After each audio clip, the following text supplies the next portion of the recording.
You know what? Forget all this early stream screen thing or whatever, man. I gotta get into this because I won't be here. This is gonna be a quicker stream, a little flash stream here, man. A little flash stream. What's up with y'all, man? What's up, TG? What up, Naruto? What up, Terrence? Crazier? What up, Adrian? Oh man. Oh man. I want to say there's a lot to get into, but honestly, there's not a ton to get into. Now, I'm assuming for y'all who are in this random, I'll give another minute. This is part of the reason why I like streaming on Twitch though, because like during the whole like screen where I have like stream starting soon, and like this period of time right here, where no one's here yet, I can play music. And we can like get things going. We like ease into the stream, so I don't have to repeat myself too very much when people get in here. But it's all good. It's all good. Plus, I mean, it's kind of a tough thing because I don't have a stream schedule, and I probably won't have a real stream schedule for YouTube. Other than maybe it'll just be random, honestly. So that's kind of my fault. I mean, you guys don't know like when to show up and whatnot. I guess the best thing you can do is have notifications on. I guess that's the only thing you can really do. It doesn't really matter. But yeah. Buddy. What up, Navi? What up, Terrence? What up, Mikhail? Bruh. What are you wearing versus the Cowboys? I mean, we're wearing the white jerseys for sure. So, I mean. Jesus. I think she's okay.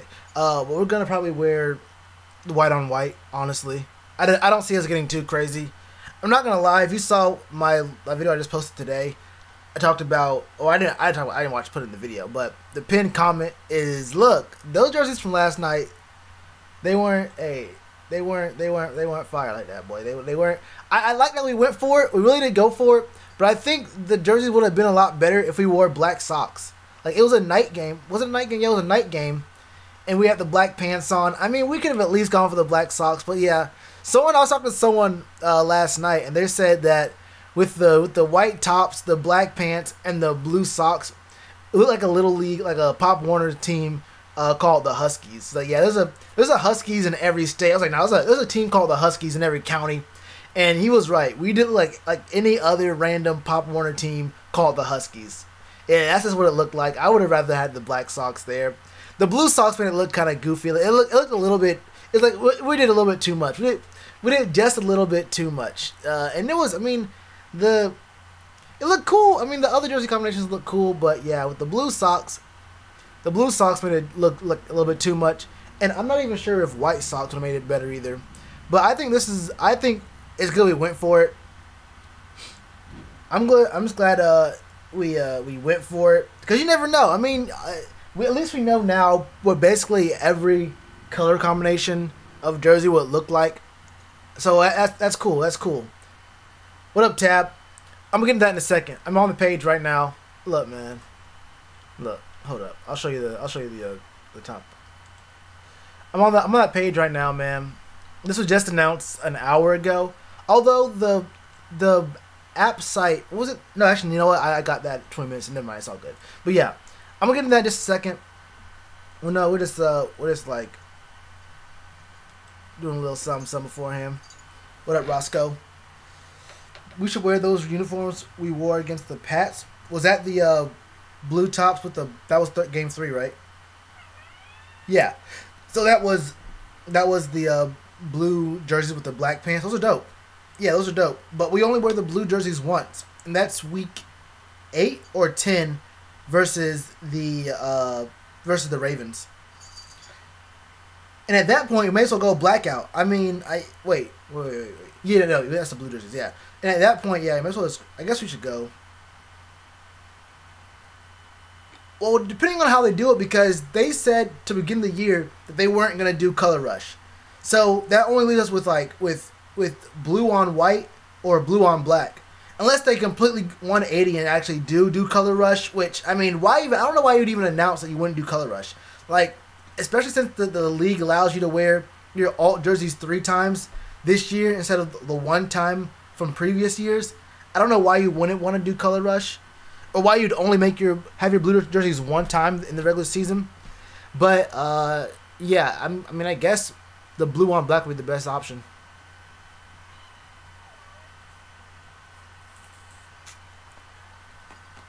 Can we beat the Saints? Of course.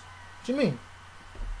We could have beat them in the playoffs if it weren't for, I mean, the last play of the game, there was no blocking and also pass interference on an injured Devin Funchess that really should have, we really should have been a lot better for that.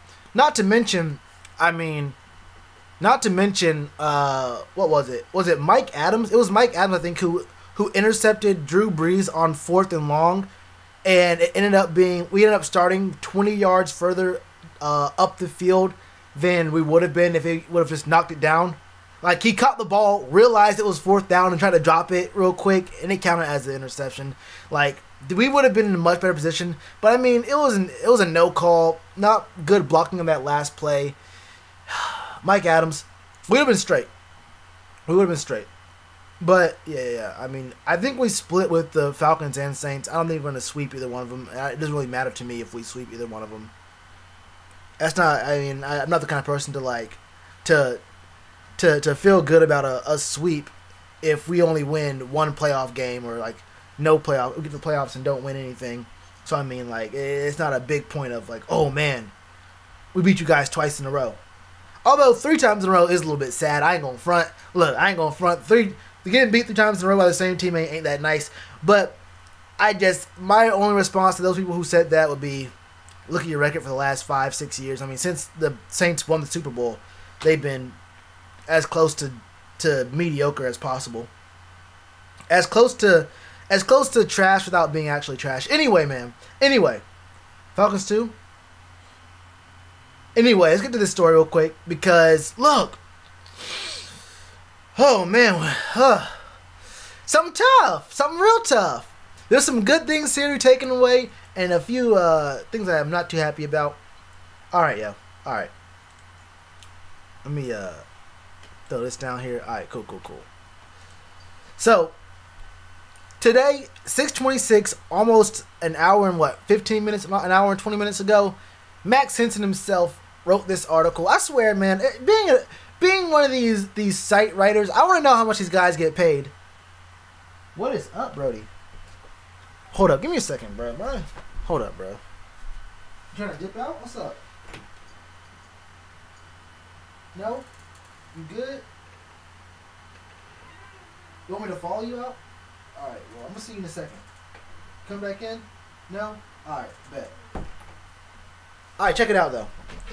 So, like I was saying, these dudes who just write these kind of stories, I swear, anyway, I don't get into how content on Panthers.com seems like one of the simplest things in the world, especially when you already have, like, primary source. You don't have to actually go sourcing for information, and it's right there beside you, and you're, like, pretty much hand-fed this information. Anyway, hit me up.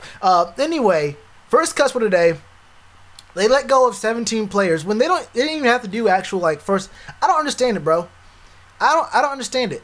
Why are we doing first and second cuts? Like, why are we doing cuts right now when the final cuts aren't till Saturday? I mean, we don't have to do first and second cuts. We don't have to do, like, this kind of thing and, like, release one set of cuts now, release more cuts later on. I mean, it's a little bit weird to me.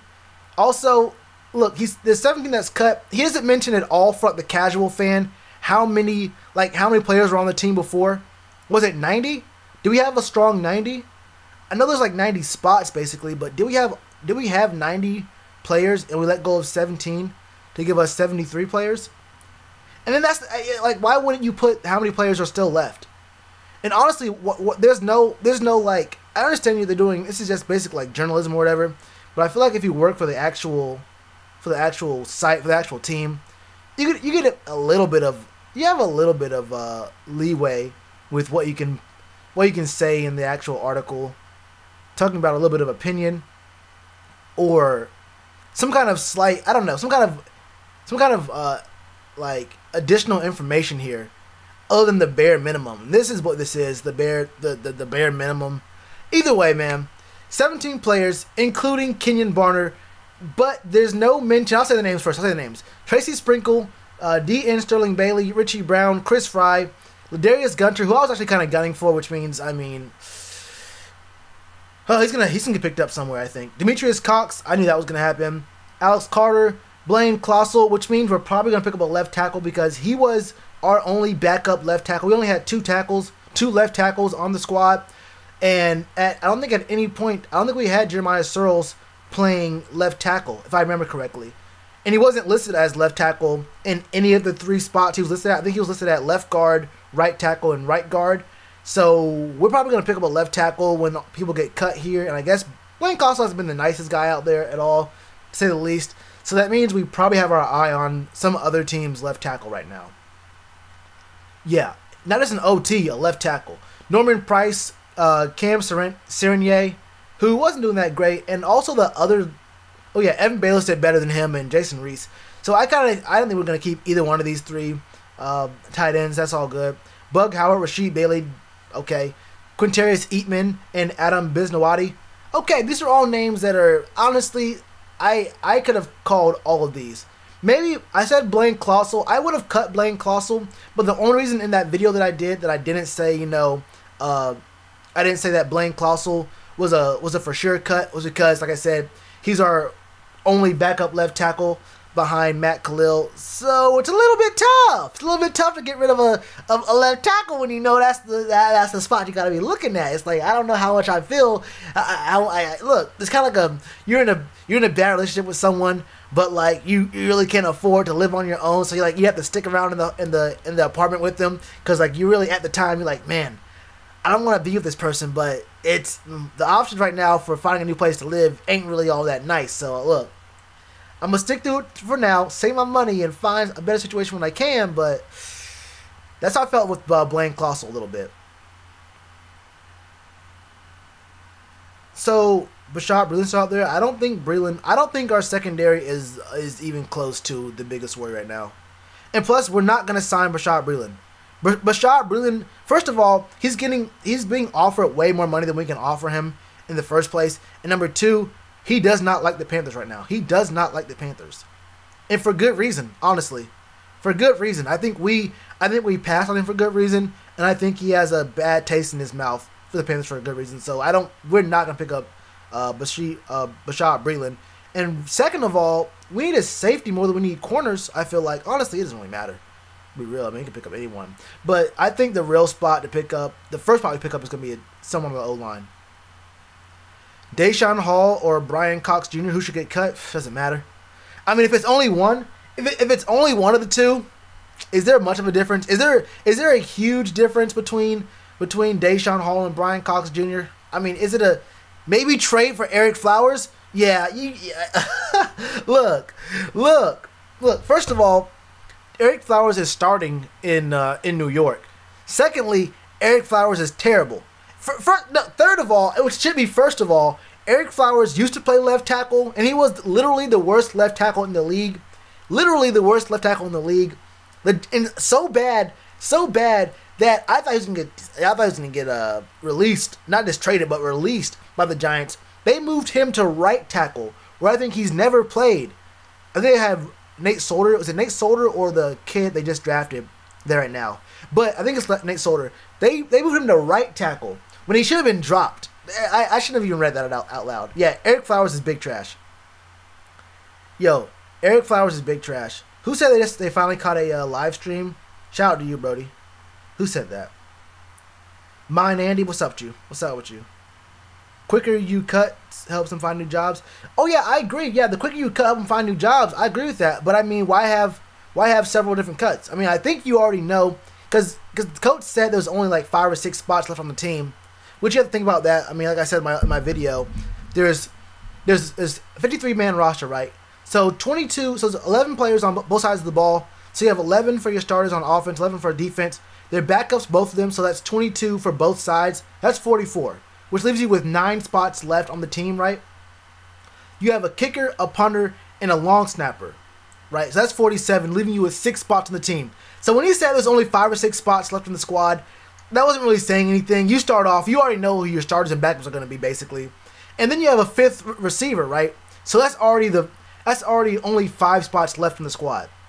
So I mean, it's already you basically know what's gonna happen. Are you gonna keep one or two extra linemen? Are you gonna keep one or two extra backup defensive backs? Like, what are you gonna do with that? It's basically gonna be for us. Probably, I hope we keep Bird, but that means if we keep Bird, that's 6 receiver slash return man kind of thing. But he's gonna be a receiver on the depth chart, and that leaves us with 4 positions, right? 4 spots. So 4 spots for a backup left tackle who we let go of our. Actually, no, I guess that's 5 spots because we let go of our backup left tackle on the depth chart. So, but in general though. So if you keep 6 receivers, you only have 4 spots left, and it's kind of tough to see what you're gonna do with that. Trade Bird. With us getting rid of Kenyon Barner, I think we have to keep Bird now. There's no point of cutting Kenyon Barner if you're gonna cut Bird. If we cut Bird, bro, if we cut or trade Bird, depending on what we can get, I mean, I don't know what's Bird's trade value. We can't really trade him to the teams we really want to. I mean, the Patriots are gonna lowball us for Bird, and I don't think they need it. They need a big receiver in New England. We can't really trade him to Dallas because they need receivers, but they also looking for a number 1 receiver, and they're gonna keep what their trade assets for Seattle so they can pick up Earl Thomas. And Seattle's gonna either be asking for a 2nd and a 6th or a 1st and a 5th. If I'm Seattle, I'm not taking anything less than a 1st and a 5th. And you already know that Jerry Richardson. You already know that Jerry.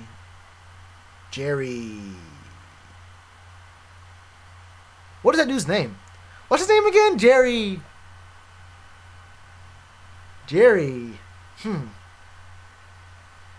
Help me out here, chat. What's that guy's name again? It's Jerry. I'm gonna feel so stupid when I think of the name. Jones. There you go. Jerry Jones. When Jerry Jones, he's gonna pay that price. Jerry Jones, he's gonna pay that price. Yeah, dude. We cut Kenyon Barner. Including the termination of vested veteran Kenyon Barner, bro. I can't believe it. I really couldn't believe it. We should sign Jari Evans. I'm not gonna front on you. I don't know who that is. Is he a tackle? Can he block? I don't care. Look, I don't care who it is. Jerry Seinfeld head ass. Look, I don't care who it is. If he can block, look, if he can protect Cam for 2.93 seconds, let me know his name. Cox or Hall for last DE spot. Look, man. It really don't matter to me. Honestly, it's one of those situations where, like, it's cool and all, but be for real with you, it really don't matter to me. I would just go with probably Deshaun Hall, maybe. But I mean, you could make a case. I mean, I couldn't strongly argue one over the other, but I would just say Deshaun Hall. But you could convince me of either one. I think you guys can convince me of either one. Honestly. Need to get safety from another lineman? Yeah. What up, Aaron? You think Samuel gonna hit big number this year? Yeah. Basically an advanced rookie. Yeah. 100%, dude. I think Curtis Samuel could have been good last year. If he didn't get injured. No, one if our whole offense through the air wasn't forced it to Kelvin Benjamin, and then keep Brenton Burson on it. I don't know what we had some targets toward Curtis Samuel, and he didn't make the most of the targets he got. But in the same vein, you have to have that timing, that rapport, and that chemistry with the quarterback. And when the quarterback's looking at Kelvin Benjamin 80% of the time and making sure they have a good relationship, only for Kelvin Benjamin to be a bit of an asshole after that. But and you don't really get that timing down with them, it's kind of hard to produce. But yeah, I think Curtis Samuel will get a lot of playing time, especially early while we work DJ Moore into the system slowly. I think Curtis Samuel probably gets 550, 650 yards, maybe 3-4 touchdowns. I can see that happening. I think this is going to be a really good year for us, but I don't think any one of our receivers gets crazy numbers. I think we're going to have a really good spread the ball kind of air offense. We just have so many targets. I would hate for any of our receivers to get more than 800 900 yards And because all that means that we're kind of tunnel vision on someone. If everyone stayed within, like, 500, 700 yards, that's probably what's perfect for our offense right now. Because if you think about it, there's no one breakout star. We have Funchess out there. We have who's a big receiver who can run fades and whatnot. We have Torrey Smith who can go deep, spread the defense, and make sure they play honest. Make sure the safeties don't play up on us. We have Jarius Wright, who's more of a possession, mid range, 5-7 yard, maybe 8 yard routes to get between the zones in coverage and get us a good third down conversion type of player. We have DJ Moore, who's a speedy, good route runner type of guy who can really play. Bird, probably a quick slant, drag kind of guy, underneath kind of guy, probably a 5 wide formation kind of dude. So I mean, we have guys who do different things, and I think they all have different enough talents that you really can't game plan for all 6 of our receivers. I missed one. Funchess, Bird, Moore, Wright, Samuel, Funchess, Bird, Torrey Smith. I said Torrey Smith. Yeah. So we have I think 4 different really.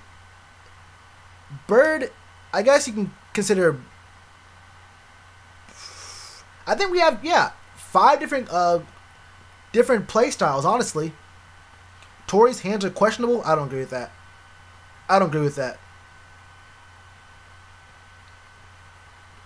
Samuel got cut? No. Samuel didn't get cut. No, Curse didn't get cut.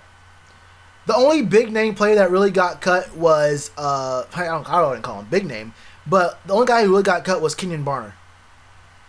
These are the guys. Oh, I see. How do I do this? I would hate to change my. I'll just drop this real quick. Let me see if I can do it like this. Let's see. Why is this? Oh, that makes sense.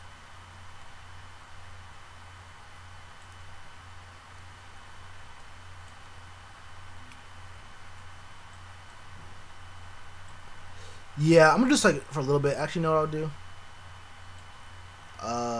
We'll have to find out what I'm gonna do about this. I'm not really sure. These are the names. I'll leave it like this for a little bit, but then I'll move it back over. I could get rid of my camera, but I don't want to do that right now. For you guys coming in right now, these are the guys that we cut. I should just have an image of it. I can just do a screenshot and put an image of it beside it, and you can just put it in Tron's Treehouse. You know what I could do?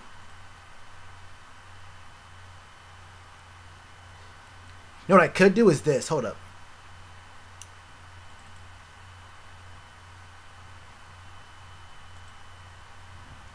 This is probably doing a lot, like way too much right here.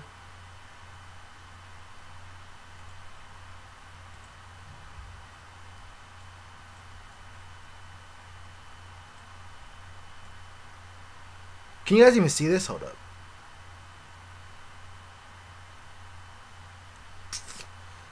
I'm not sure how this looks. I'm pretty sure you guys probably can't even see this, what these names even look like here.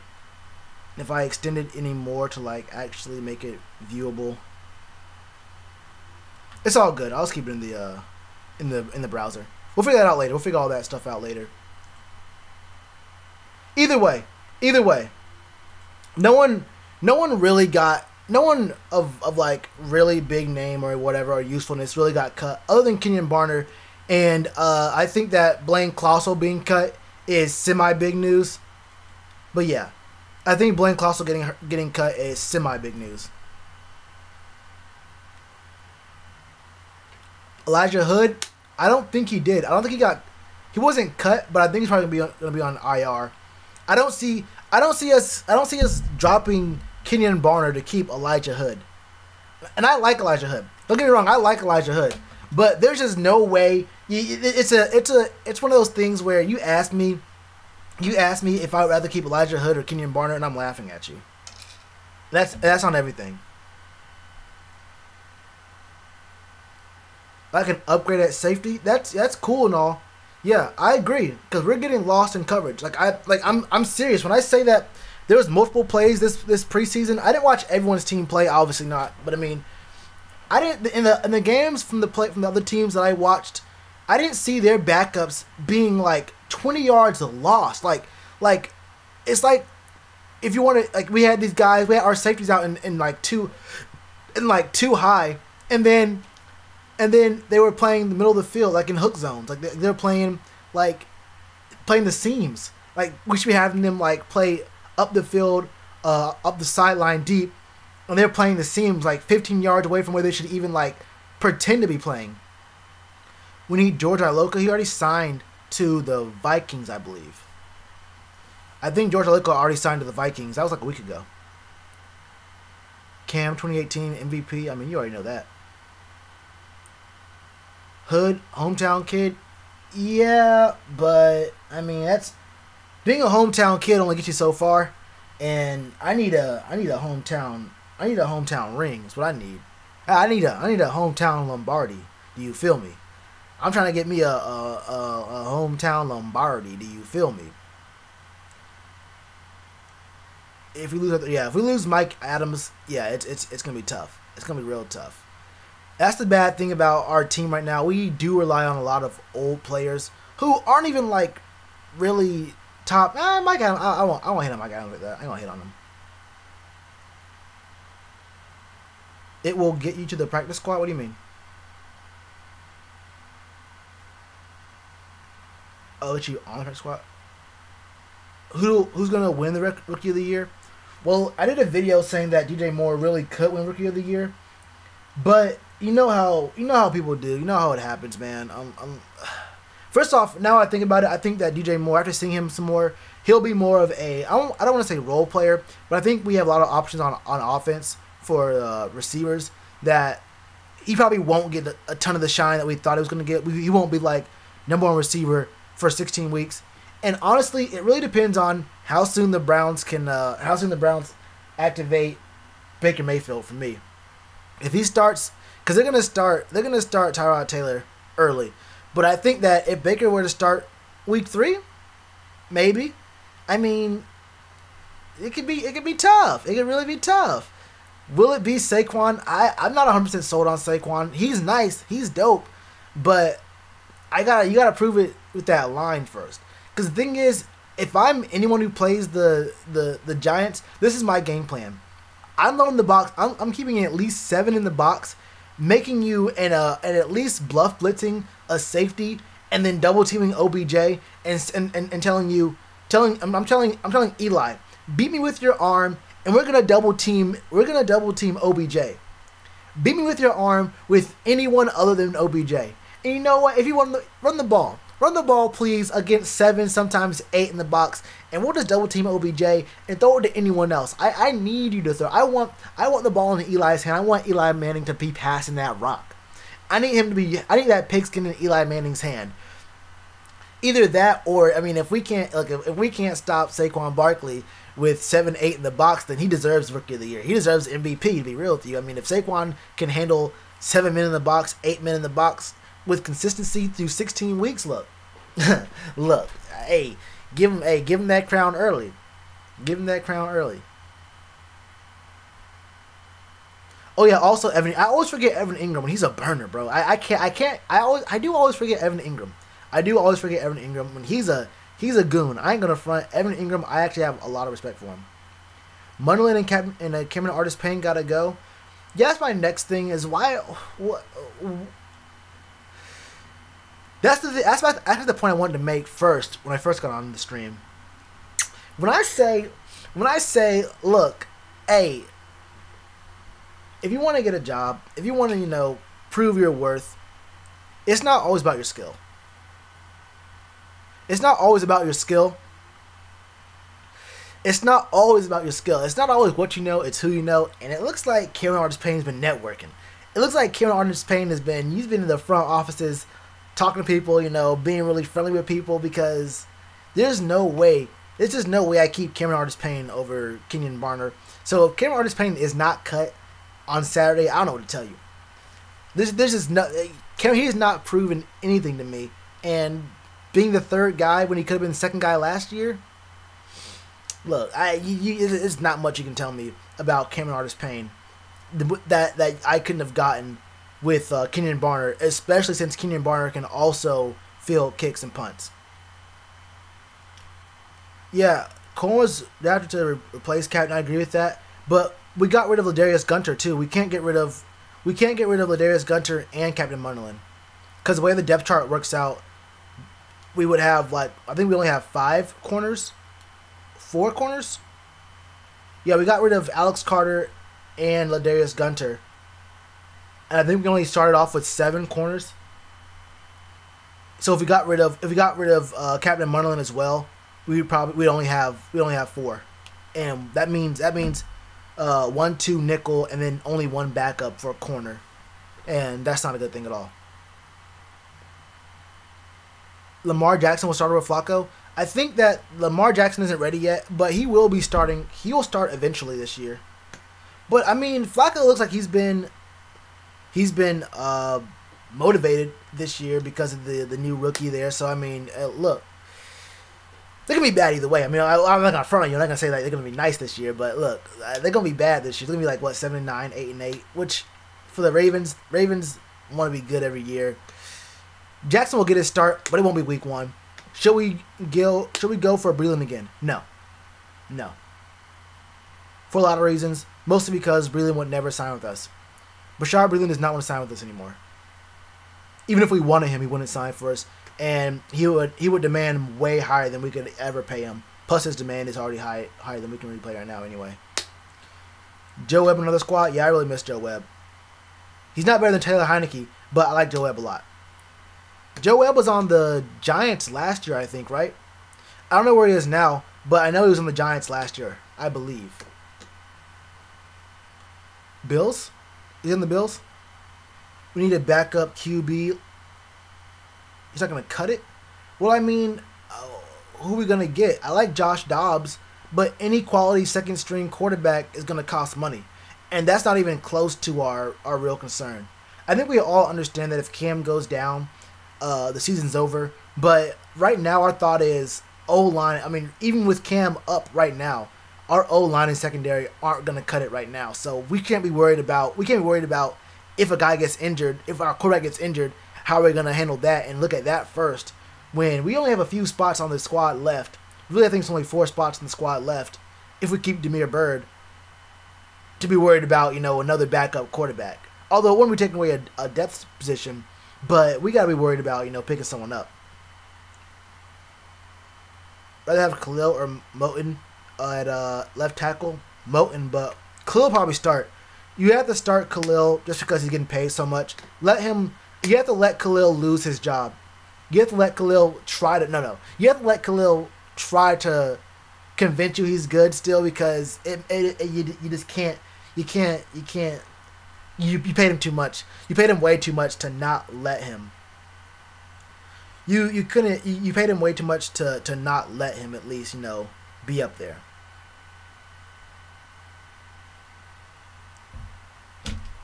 Can Christian McCaffrey win MVP? No. That's not going to happen. Not at all. That's not going to happen at all.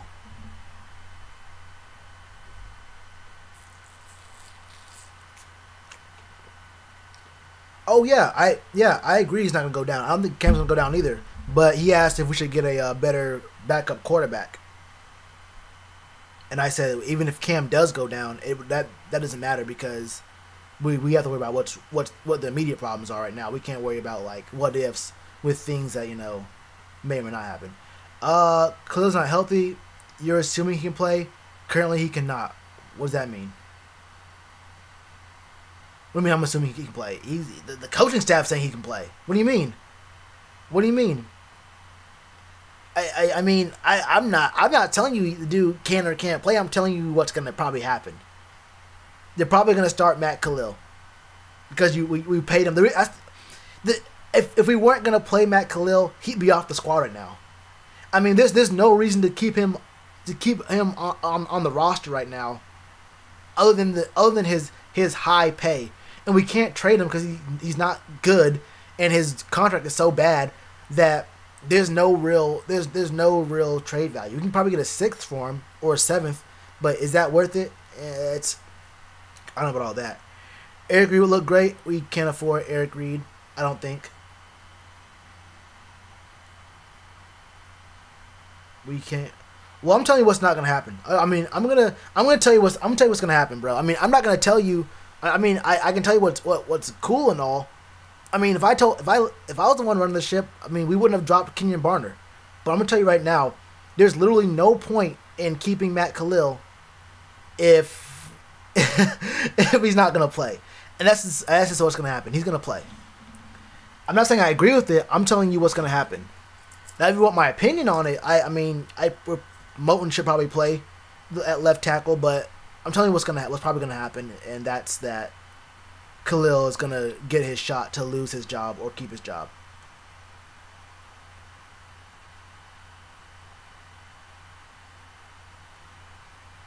McCaffrey probably have the most yards from scrimmage this year on the team. Maybe. I mean, Cam might. I can't front on that. I really can't front. Christian McCaffrey probably have the most. He probably have the most all-purpose yards, because he's a pass-catching receiver. But most yards from scrimmage, I mean, Cam put up 760 last year. Will he repeat that? Probably not. But I can't say that Christian McCaffrey will have the most from the ground, especially since Christian McCaffrey, he was splitting time with Jonathan Stewart last year, and Jonathan Stewart was not as good as C.J. Anderson, and it makes no sense for us to pick up C.J. Anderson and not use him.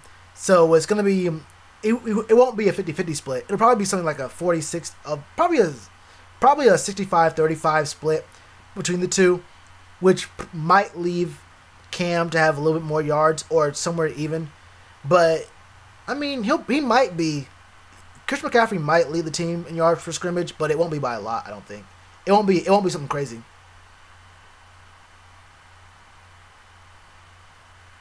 Get away from screenplays. I don't know. I like our screenplays. I don't like when we run screens, like bubble screens on third down. But a lot of teams are running bubble screens on third down. I don't know why, but a lot of teams are really running bubble screens on third down. We have a lot of guys who can really get out there and play with the ball in their hand. Like, our biggest thing is route running, maybe, and like getting open versus good secondaries. And I think we have good enough receivers who can, like, these are guys who are gadget kind of guys who are basically, return men who, with space in front of them, give them the ball with space in front of them, they can make moves and get open. Like shifty kind of guys.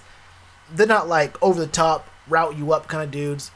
I think with some good work we can do pretty well with screens done the right way. Go Gamecocks!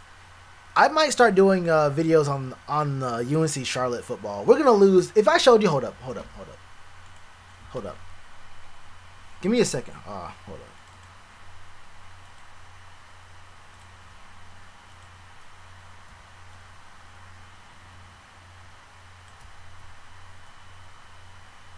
One second.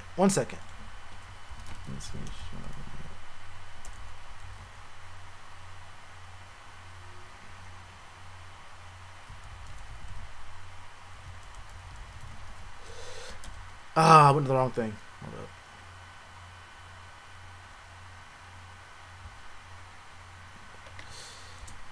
Oh man, it's gonna. You guys might like this. All right.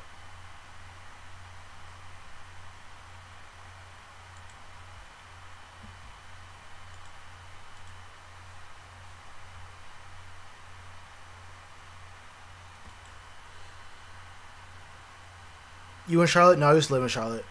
I'm planning on moving back there, though. Don't leave us on YouTube? What do you mean? What do you mean, Keith? Alright. This is the school I went to. UNC Charlotte.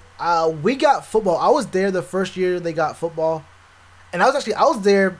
My freshman year was the year they took away the rec fields to make the to start like building the football stadium. That's a whole different story. Look, when I tell you that we're actually big trash, look at this. Versus Eastern Michigan. Who's Eastern Michigan? Couldn't tell you. 724. Kansas State. You know what's happening here. NC A&T. I'm surprised it was even this close. This is just terrible, honestly. I don't know why this is even this close. Georgia State. Word. Word. Word. Word. FIU lost by 1 point. How do you lose by 1 point? Lost to Marshall. 45 from Western Kentucky. Who loses to Western Kentucky? 31 points. UAB. We either lose by 1 point or we get just demolished. 7-55. 28-0. Versus Southern Mississippi. Or Southern Missouri. I'm not even sure who it is. Does it really matter who it is? Southern Miss. 21-66. And then Florida Atlantic. 31-12. We scored 12 points. Look. Now when I tell you the school could use a little help, I'm thinking about doing videos on their games as something funny. As just something funny. I mean, I would rather do a video on my real college football team, like a team that I actually liked. But I think it'll be I think doing Charlotte videos would be kind of funny, cause I mean, we ain't win a single game. Look, we ain't win a single game last year, and it was either a blowout or we lost by 1, which is big trash. I can't even front. I couldn't even front. Oh, you from Greenville? What's up? It's like an hour away from me. Salisbury. That's like mad close to Charlotte, isn't it? What's that, 30 minutes? Should Kenyon Barner have been cut? No, for sure not. No, not at all. Yeah, Curtis Samuel is dope.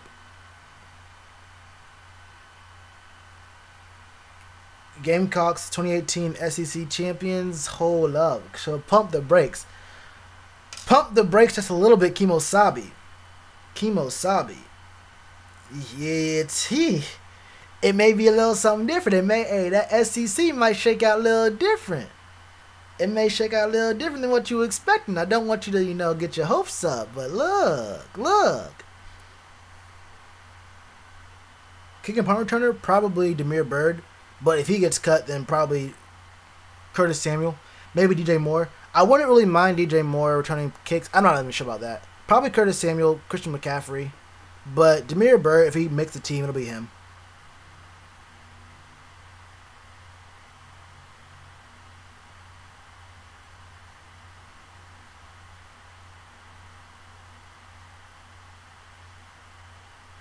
Whew. Anyway, rumors said RG3 would be better with us or Cowboys. What does that mean? He'd be better with us? I mean, he was good where he was. Wasn't he on the Redskins? Or was it the Ravens? I think it was the Ravens. He would have been good there. I mean, what do you mean better? Like best fit? I mean, I think RG3 can fit in a lot of places. In fact, he probably wouldn't do well here because our O-line isn't that great.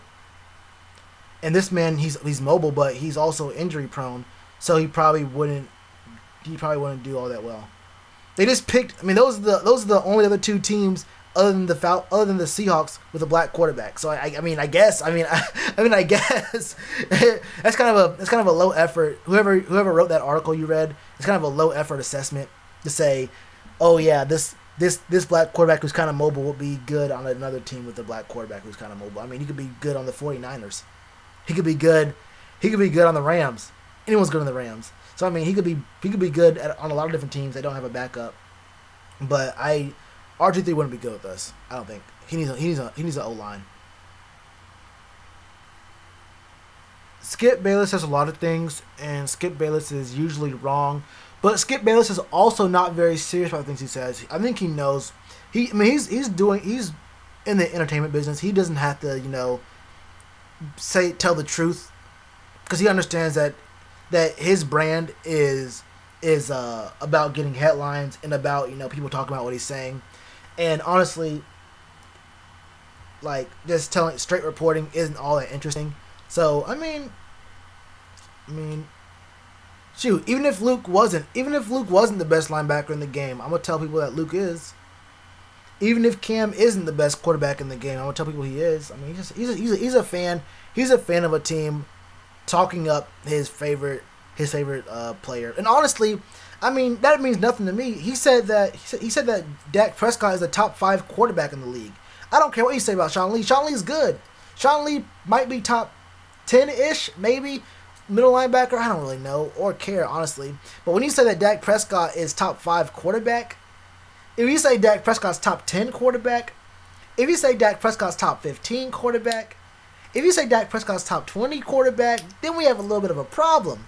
I could name 15 off rip, maybe not off rip, I can name 10 off rip right now better than Dak Prescott. And if I really thought about it, if I just like wrote them down, I can get pretty far down the list before I hit Dak Prescott. So if you want to be worried about anything, that's what you have to worry about. Tampa, oh, you know what? RG3, great point, Mike. Yo, Mike Dark, that's a really great point. Yeah, he would be great in Tampa. Or you're just naming other places with black quarterbacks who are mobile. I also was definitely wrong. That isn't the only place. Those aren't the only teams with black quarterbacks who are mobile. But yeah, I think he would really work out really well in Tampa. Mainly because you don't really know what you have. I mean, Jameis Winston might be on his way out. I still believe in Jameis Winston from a talent perspective. He can still get better. But when you're in the NFL and all these things like surrounding you, it's kind of a tough sell sometimes. And Ryan Fitzpatrick can play well. He was putting up some good numbers. I saw him play pretty well in some preseason games. And Ryan Fitzpatrick, I saw him put up 5 touchdowns in a game with the Jets, I think it was. But then I also saw him put up 6 interceptions in the game with the Jets. And you don't know which Ryan Fitz you're going to get. And also, whenever Ryan Fitzpatrick is your backup quarterback, it never fails. Your starting quarterback either gets injured or suspended or something.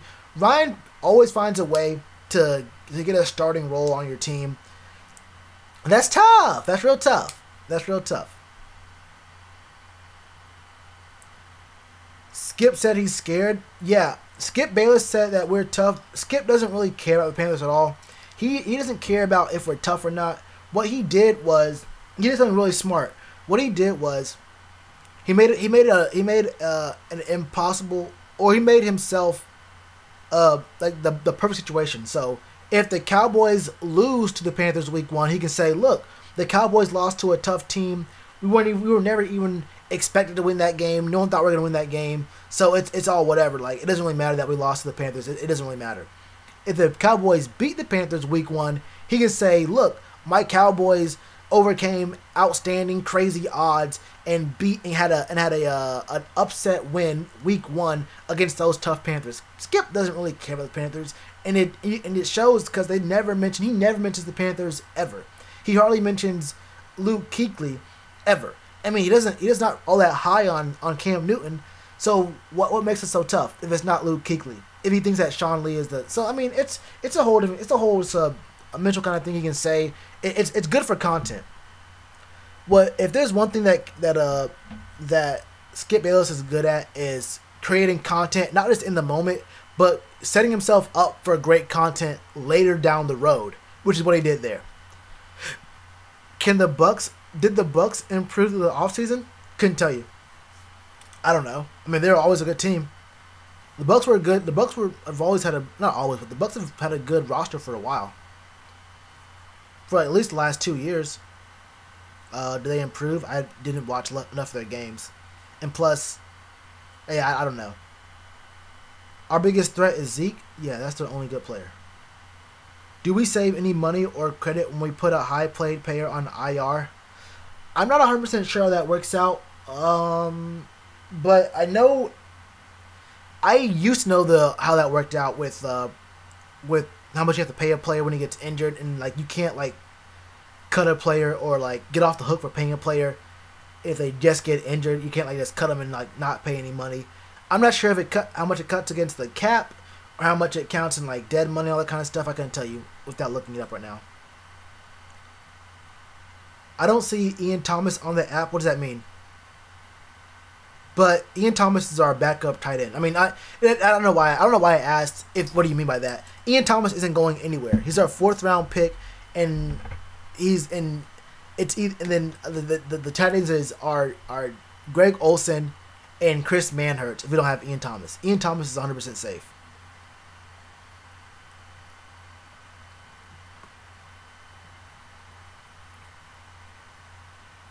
Colin Coward, I don't watch him.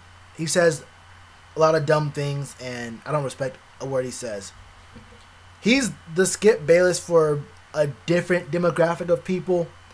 I don't even want to call him Skip Bayless, because what Colin Coward does is the lowest form of sports media, and I don't respect the word he says. Do I watch Pat Coltrane? I know who it is, and I'm subbed to his channel, but I don't watch any other Panthers content creators.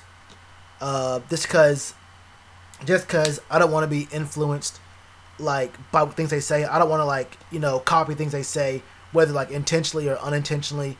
So I know who Pat Coltrane is. He's a cool dude, but I don't watch his content just cause, like I said, I don't want to be like, I don't want to catch myself repeating something he may have said. So yeah, he's cool though. Pat's cool.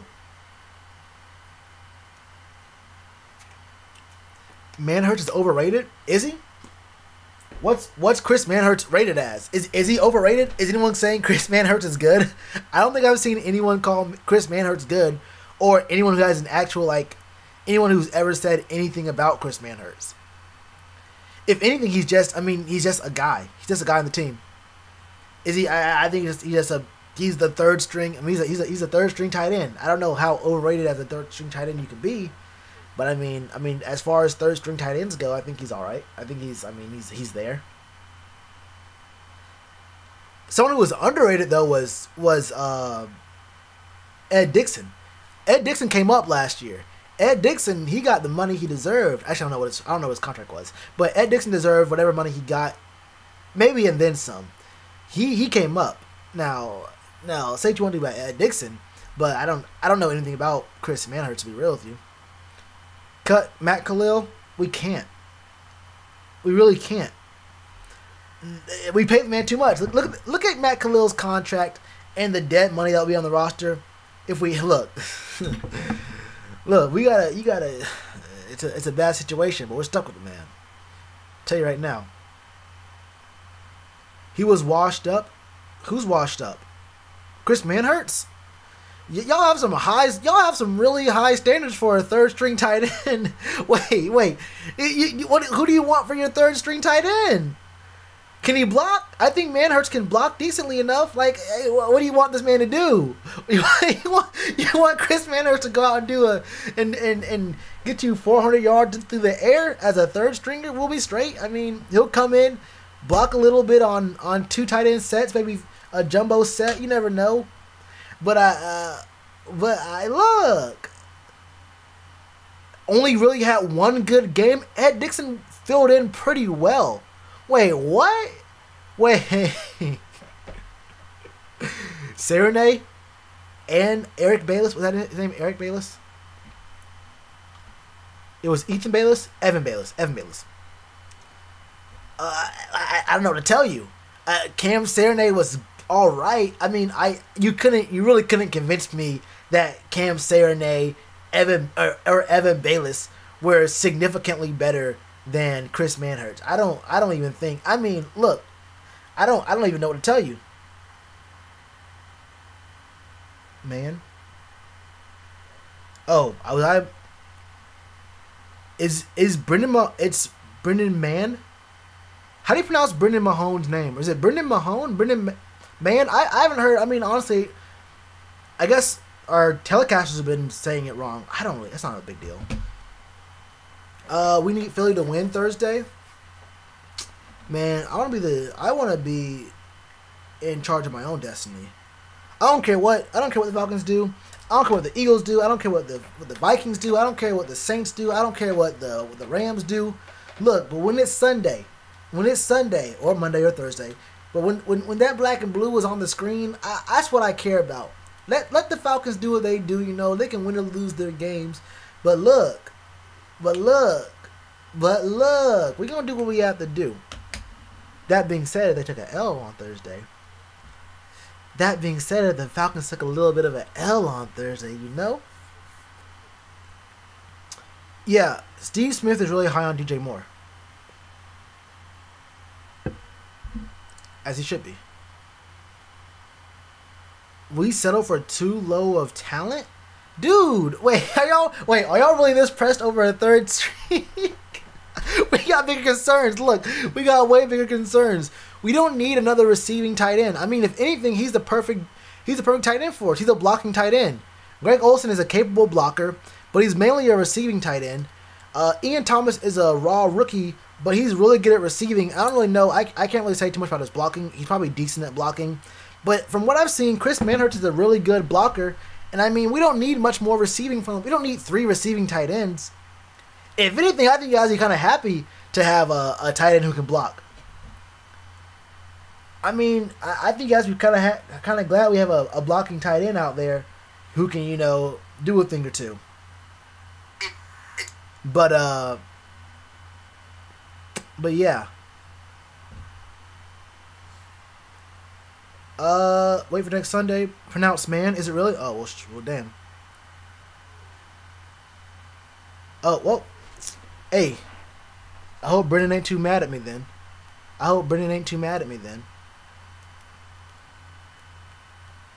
Record will be.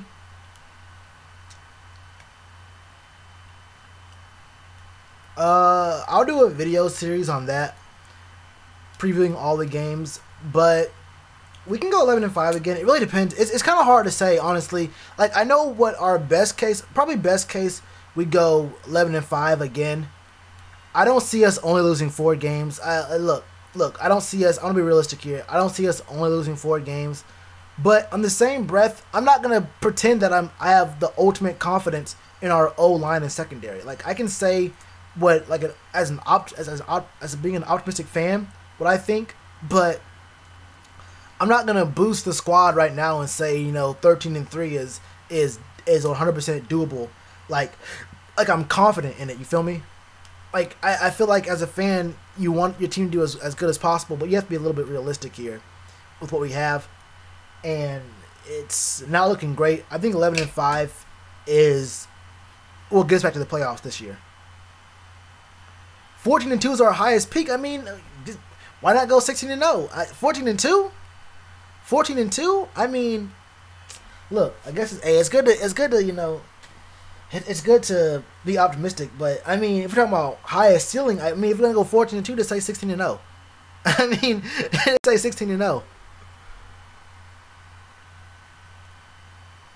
We have a decently strong schedule, and I'm telling you guys, I've said it like this whole time, from the moment I saw that the Browns picked up and kept Josh Gordon. I'm telling you this right now. Do not sleep on that Browns game. I think week 10, week 14, or week 10 or week 12. Do not sleep on that Browns game, because by that time, I think Baker Mayfield's going to be starting. And do not look when I tell you who's going to cover Jarvis Landry in the slot, which one of our corners or safeties, even double team, is going to be able to hold Josh Gordon. Honestly, the Browns' whole offense could be lob it up to Josh Gordon 4 times in a row. Don't even punt. Lob it to Josh Gordon 4 times in a row, and you'll probably come down with it at least two or three times out of 8 possible possessions. I mean, 2 possessions, you'll probably get three good catches out of Josh Gordon on a straight lob against our D. Look, there's not many great corners and safeties who can lock down Josh Gordon. Name me the guy in our squad who's locking down Josh Gordon. Name me the guy in our squad who's gonna hold Josh Gordon to under 150. They have a good running game. Baker Mayfield. I mean, then you have to worry about Jarvis Landry, and then I mean they have a decent. Who do they have? Who's the tight end? They have a decent tight end over there. The defense is looking pretty straight. I'm gonna tell you this right now, man. Week 14, and it's in Cleveland. Look, it's definitely a winnable game. I'm not saying we're going to lose that game. It's definitely winnable, but it's equally as losable as it is winnable. And I'm telling you right now, do not sleep on those on the Browns. I'm going to be so real with you right now. But yeah, you're right, Roscoe. As long as we beat up on the NFC South, it don't really matter. How long have I been live? An hour already? Oh, damn. Well, I'm only going to be on for I'll probably get off here in a little bit because I have to do something else. I'm going to be live on Twitch a little bit later. I gotta set some people straight on Twitch a little bit later. So I'm gonna be live there probably around 10ish, who knows, I don't know. Let's see. Chris Gamble, probably. Will Dante be better than Chris Gamble? Maybe. Couldn't really tell you. Everyone on our secondary has been getting lost in coverage. Getting dropped off at certain points. You know, there's really high. I don't want to say really high highs. I saw some good plays. I saw some really bad plays. I really couldn't project what our rookie cornerback's going to be. Realistically, I have faith in him, but I guess if Chris Gamble, I mean, if the bar is Chris Gamble, then probably yeah. If the bar is Chris Gamble, you don't think Gordon's going to get 150 on us? Jared, let me. Jared, no one else. Everyone else in this stream right now, look away. Just turn around. Show me your back for a second, Jared. Except for you, Jared. Come look closer. If you're on your phone, put it up to your face. If you're on your TV or your laptop or computer, get as close to the monitor as possible. I need you to see. Hold on, man. I need you to see every little bit, every pixel. Come a little closer, Jared.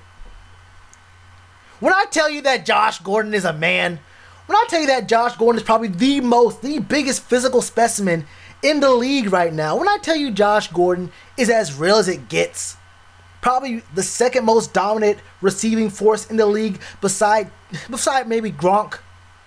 When I tell you Josh Gordon ain't playing no games, then when I tell you that Josh Gordon ain't playing no games against a great receiver, against great cornerbacks, and against, great safeties.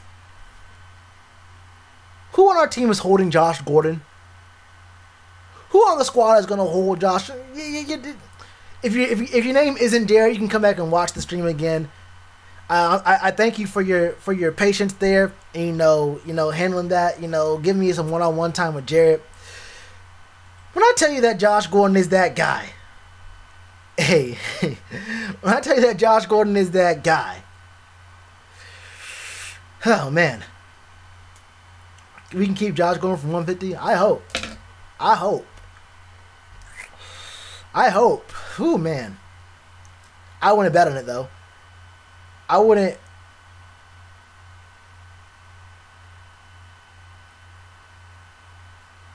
Say Melly fell? Is that like some kind of like Ligma thing? What's Melly fell? Am I about to get got? Yo, am I about to get got right now? What's Melly fell?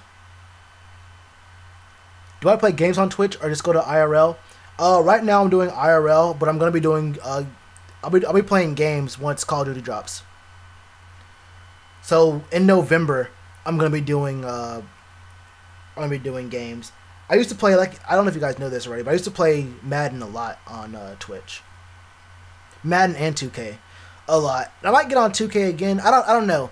I'm getting off console though. I'm done with console. I used to play PC a lot. Switched to console when my old PC broke, and I'm on this laptop right now. But I'm building a new PC, and I might be console retired. I don't know, man. A lot of these games that came out last year, I bought a lot of games last year that just flopped. Destiny 2, it took Destiny 2 a full year to come out with the game that people actually wanted.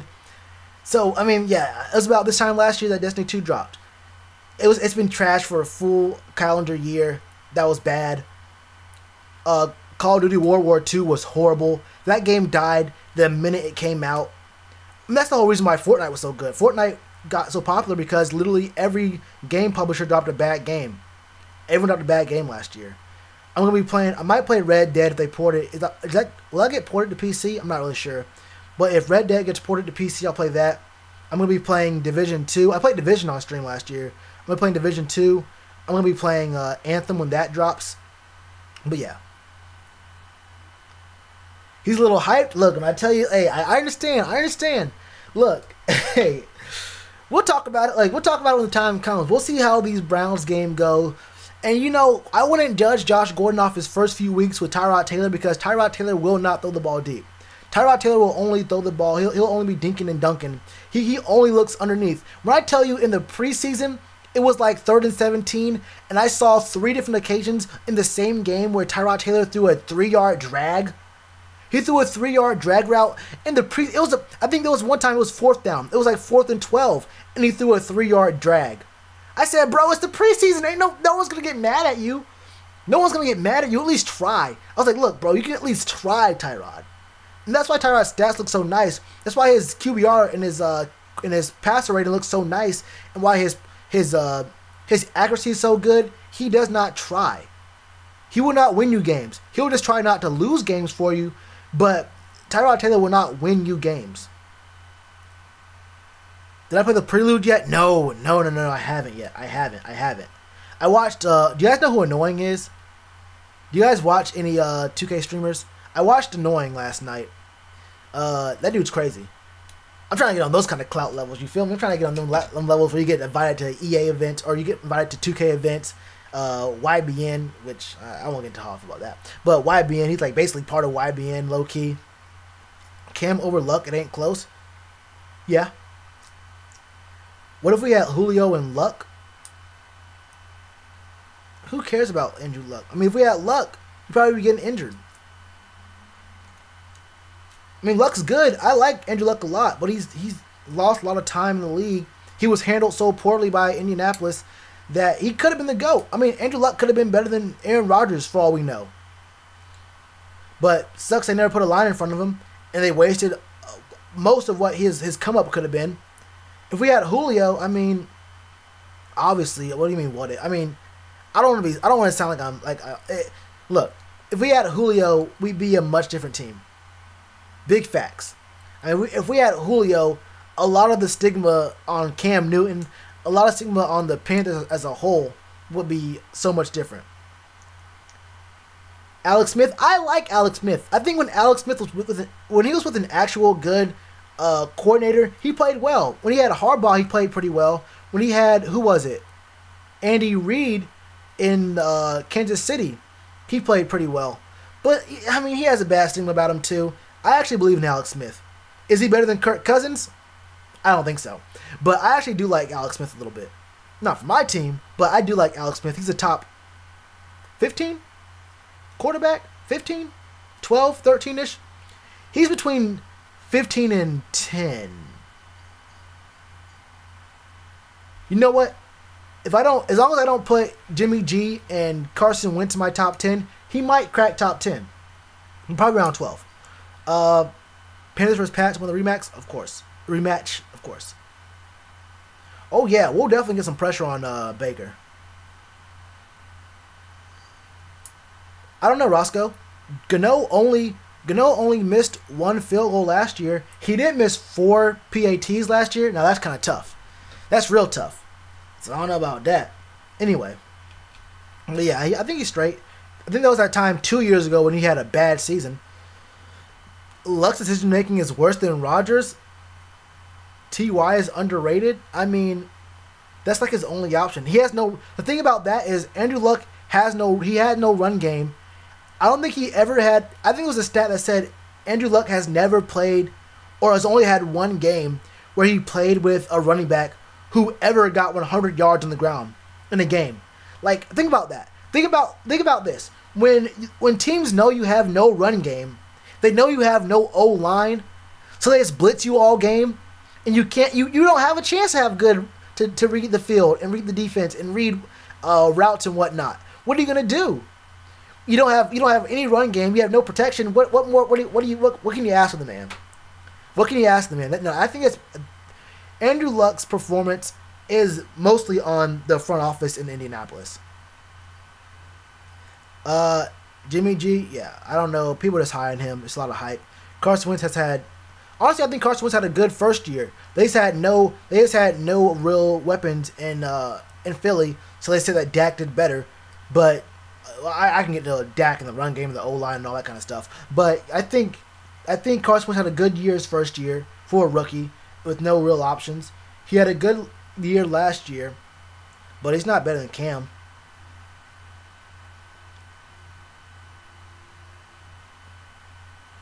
Steven, I think you know why they signed C.J. Anderson. Plus, wait, they never said that Cap was their guy.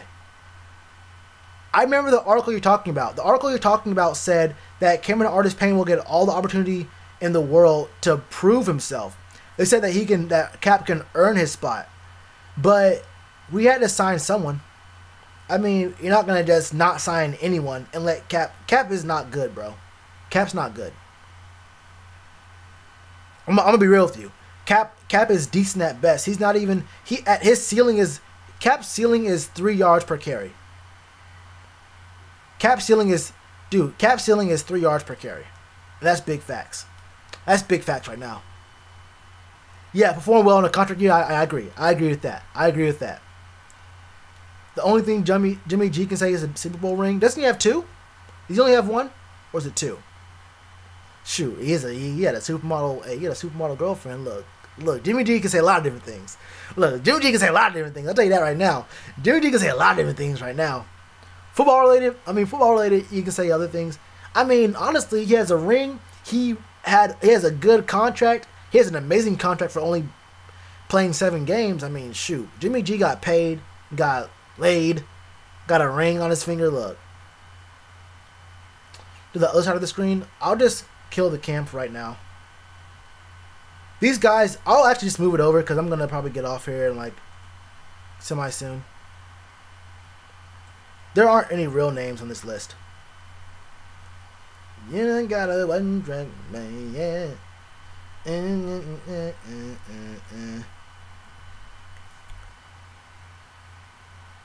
What's Jake Delhomme doing these days? I'm not even sure. Jake Delhomme is my favorite Panthers player of all time, though. That's a little bit of trivia for you guys. Jake Delhomme is easily my favorite Panthers player of all time. As far as I'm concerned, Jake Delhomme earned us a Super Bowl ring. As far as I'm concerned, Jake Delhomme got himself a Super Bowl ring with us. If you remember, 03 or the 04 Super Bowl was the second year of Spygate, and Tom Brady got bailed out by Adam Vinatieri on a last-second game-winning field goal. Jake Delhomme, in my opinion, won that Super Bowl for us. Cap is decent. Cap is below average for a backup running back. I don't even want Cap as my backup running back. What do you mean? Look, is he decent? Maybe, but I would not want him as a backup running back. Over Steve Smith, yeah. Yeah. Hey, John Casey, look, John Casey, hey, you know, hey, Jared, you already know. But yeah, over Steve Smith for sure. For sure. Yeah, I remember when Steve Smith was the face of our franchise. Doesn't change that he's my favorite. Y'all still on Manhurt's head. Look, I never said that Manhurts was that great, but that doesn't change the fact that they play 2 different positions. I mean, you can't. What do you want? What do you want? You want to? If we cut Manhurts, are we gonna put Cap at tight end? If we cut Cap, are we gonna cut Manhurts? Are we gonna put Manhurts at running back? Manhurts is a good blocker.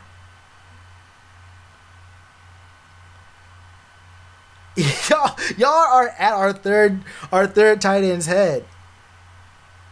But that's not the point. The point about Cap isn't that Cap is bad or whatever. I mean, Cap is even if Cap was decent, even if Cameron Payne was decent, he's not better than Kenyon Barner. Can we agree on that? Can we agree that even if Cap was, was decent or above average or even good, can we just agree that Cap is not better than Kenyon Barner? I think we can all agree that Cap is not better than Kenyon Barner. Mike Minter. Oh, you're talking about, we getting deep in there, huh? I'm not joking. Yeah, I'm not joking. Jake Delhomme for my bread, bro. I'm telling you right now. Oh no, 89's probably gonna get retired.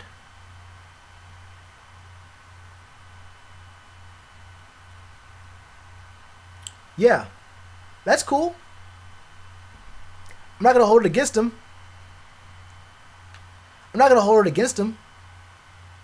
I mean, Drew Brees came from the Chargers. I mean, I don't think Falcons fans hold Brett Favre.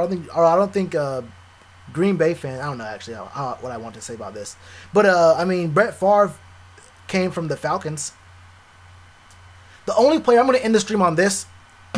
The only player that I actually dislike about where they came from is Kobe Bryant. I don't care what anyone says ever. Kobe Bryant will never be top 3, in my opinion. Kobe got carried by Shaq. This is just to make that point clear. But he was carried by Shaq. But Kobe Bryant was drafted by the Hornets and did his Eli Manning thing to not play here. Can you imagine just how different the Hornets would have been if we had Kobe? Then can you imagine how different the city of Charlotte could have been with someone as box office as Kobe with a team around him, and if we would have won championships in the NBA with Kobe? And then imagine if the NBA team in Charlotte was winning championships, and if the city of Charlotte was doing well enough, winning championships because of that and whatnot. Can you imagine just how much of a bigger media market Charlotte would have been? And when you're a bigger media market, you get better free agents for your other teams. And then can you imagine just how much better we would have been for free agents for the Panthers if all that would have happened? There's a trickle-down effect with all this stuff, man. Everything is kind of related in some sort of way. And if Kobe would have played for the Hornets and we would have won championships and our media market would have gotten bigger, we would probably have a much better shot at picking up big-name free agents in the Panthers. I'm going to be real with you. Anyway, man. Wait, what? Barner has his return ability? What do you mean? You don't think I'm a real Panthers fan? That's tough. That's tough.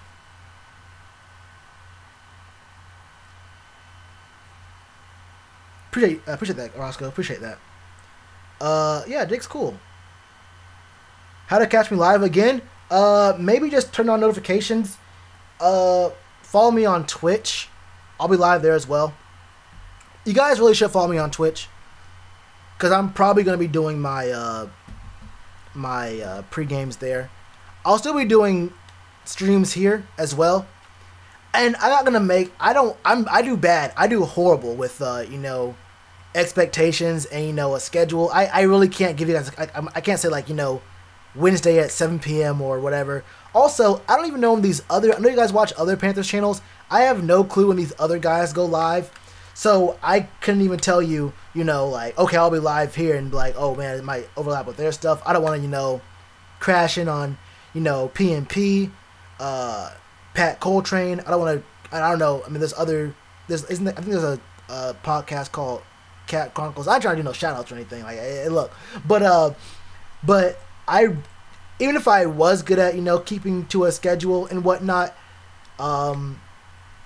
I don't know what those other podcast schedules are, so I couldn't really tell you what I'd be doing. But yeah, anyway, man, just hit the notification, hit that bell on my profile. Just go to my YouTube, go to my profile, hit that bell, and you'll always be notified of videos and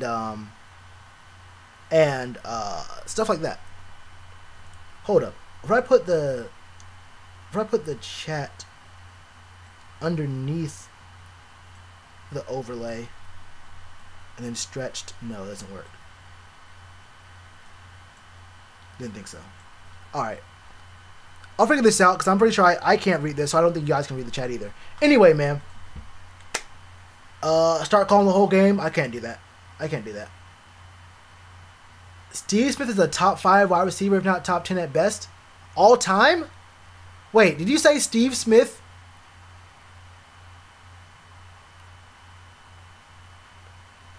Hold up.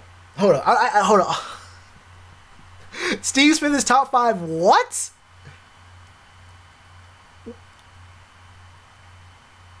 Best head you ever seen? What? Look, I love Steve Smith. I love Steve Smith.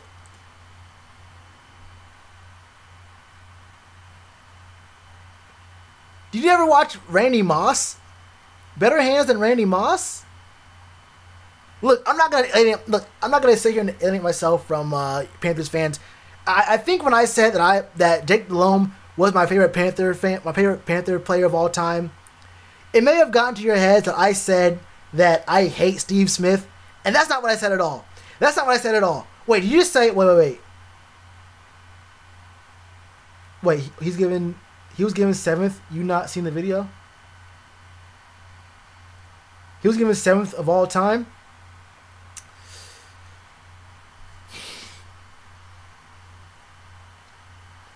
Look, when I said that Jake Delhomme was my favorite Panther of all time, that does not mean that I hate Steve Smith. And when I say,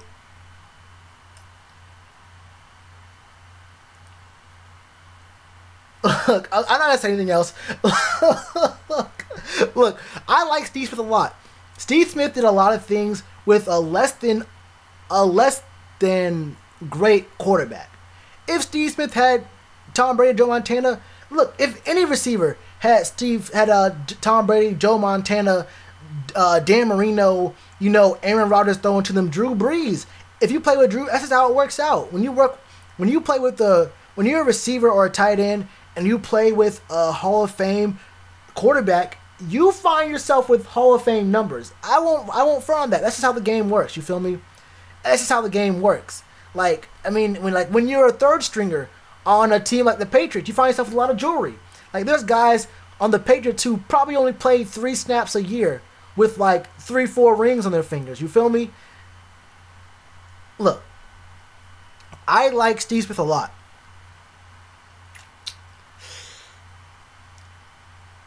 I'm gonna be real here. I won't even say. I'll say that for another video. I might do my top 5 Panthers players of all time. Oh man, Look, a place kicker, chill. Oh y'all hating. Oh y'all actually. I can't speak right now except for Jake Delhomme, my favorite. Okay, y'all. I never said Jake was the best Panther. I never said Jake was the best Panther of all time. Y'all confusing best with favorite. I think y'all confusing the word best with favorite because what happened here? Why did that change? Oh, I see it because it snapped. Anyway, you're confusing the word best with favorite. Like, if I told you that my favorite rapper right now was like, this is for an example. If I said my favorite rapper right now was, let's just say Tyler the Creator. Let's say my favorite rapper right now is Tyler the Creator. Does that mean that I think Tyler the Creator is the best rapper of all time, or the best rapper active right now, or that I'm saying like he's better than Kendrick or any of these other guys, like Sci-Hi, any of these other dudes? That's not what I'm saying. I'm just saying he's my favorite Panther of all time. Like he's my favorite player. I'm not saying he's better. I'm not saying he's greater, like, or he has better stats. It's all good. It's all good. Honestly, you know what? I'm not even gonna defend my favorite player to you guys. It's all good. Jake was a bum. That's the most trash thing to say ever. Jake was a bum. He led us to a Super Bowl. Okay, y'all some haters. Okay, y'all actually hating. Okay, y'all actually hating. See, I should have really got off when I said I was. Decked out with Panther gear. Why? Yeah, Dylon is top 5. And he's all top 5.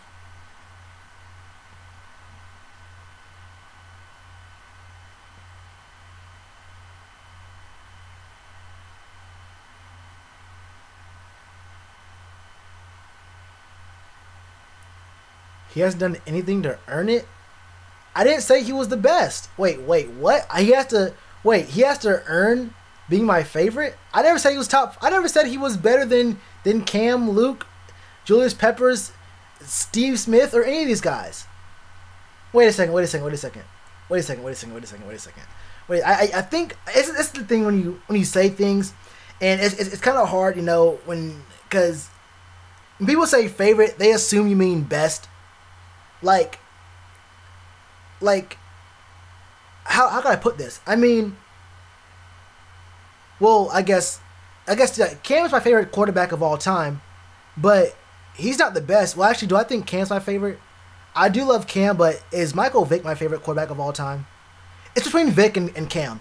And yeah, it's between Vick and Cam for my favorite quarterback of all time. You can say what you want to about, oh man, you can't be a Panthers fan and like Mike Vick. I don't know what to tell you. I mean, Mike Vick was electrifying. I was mad young, and seeing Mike Vick do things on the field that I don't think that were never done and probably won't be done again. I don't think we'll see we might. But either way, I don't think that Cam or Mike Vick are the greatest quarterback of all time. That's Joe Montana. On everything I know and love, that's Joe Montana. Tell you that right now, that's Joe Montana. Brenton Burson, yo. I actually love the Burson meme about him being the man. Sunshine, that long hair, bro. Hey, I'm telling you right now, he might actually be the GOAT. Who is better, Cam Newton or Michael Vick? That's tough. I'm telling you right now, it's actually kind of tough. Rip to a real one, Brent Burson. Look, bro. Look. I don't know how he did it. This man, Brent Burson, I don't know how he always found himself on the team. This man found himself how he found himself on the field. He found himself on the field, bro. I don't know how he did it, how he finessed. He had to have been, he may have secretly been Jerry Richardson's son. I don't know. I don't know if he was actually Jerry Richardson's like lost son or something, but he found himself on the team, on the field and whatnot. So he finessed a spot on the roster. But who's better, Cam Newton or Michael Vick? That's a tough one. If Vick never got arrested, if Vick never goes to prison, I say Vick for sure. But oh man, thing about Vick is he lost his prime, bruh. Dude, Vick lost his prime, so it's really tough for me to say that. I have to go with Cam, but I'll say this right now with zero doubts. I don't care who won subs right now. If Vick had his prime, if Vick never goes to prison and stays on that Falcons team that was loaded, by the way, that Falcons squad was loaded, by the way, Vick would probably be better. I don't think you have to be offended by this at all. He'd be better than Cam. I think he'd be better than Cam. I could have done this. I just realized what I could have done.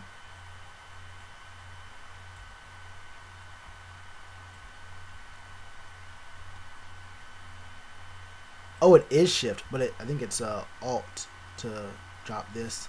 Yeah. Cool. Anyway, yeah, Vic was disgusting. Oh, he was? I didn't know that. I think I did know that he had some kind of connection, but I actually forgot what it was. Tackled by grass. Look. Look. I saw this man get hit in the chest. I saw a person get hit in the chest with the ball and it just fall to the grass and he's like, I'm just happy to be here. Hey, look, Brent Burson was like, look, I know I dropped the ball, coach. Look, I know, coach. I'm getting off the field to the locker room. It's only the second quarter. Go to the locker room. Leave the field. Leave the compound. Come back for practice on Monday. Okay, coach. I'll be here for film Monday. I'm just happy to be on the team, coach. You just don't know. I'm on the roster. I'm just glad to be here, coach. Brent Burson, you can never see that man with a frown. And why would you? This man finessed an NFL roster spot for no reason. For absolutely no reason. So big respect to Brent Burson, man. I actually respect that man a lot. I got a lot of love for that man.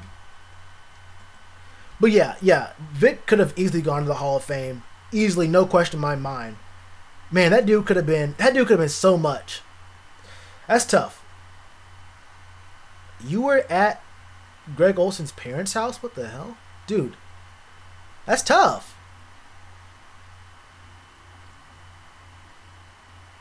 Real question? Oh.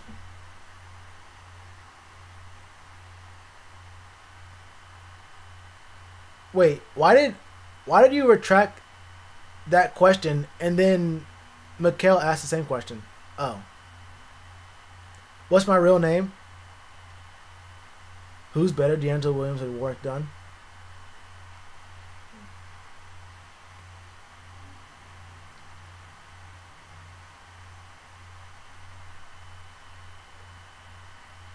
That's tough. I mean, y'all not gonna trap me into these kind of questions right now. I'll do a Q&A. I'll do a Q&A. Video maybe. I don't know when. I'll do a Q&A though.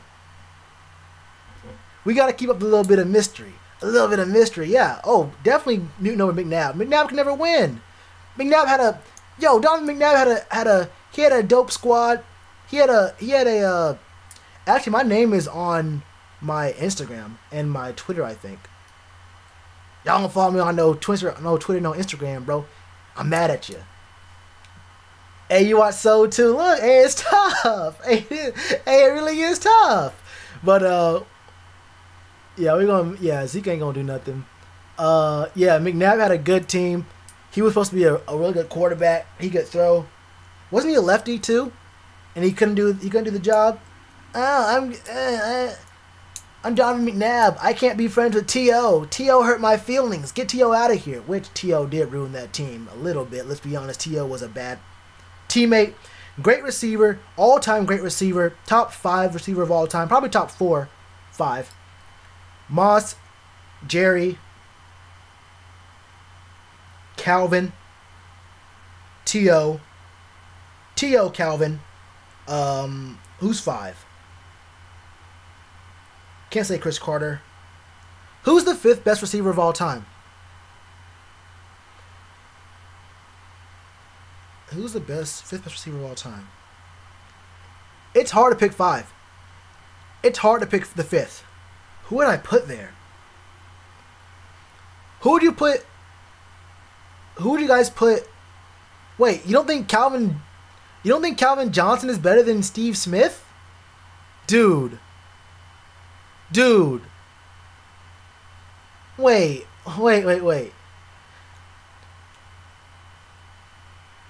Okay. We can say Steve Smith. You know what, Burson? I'm putting Burson at 5.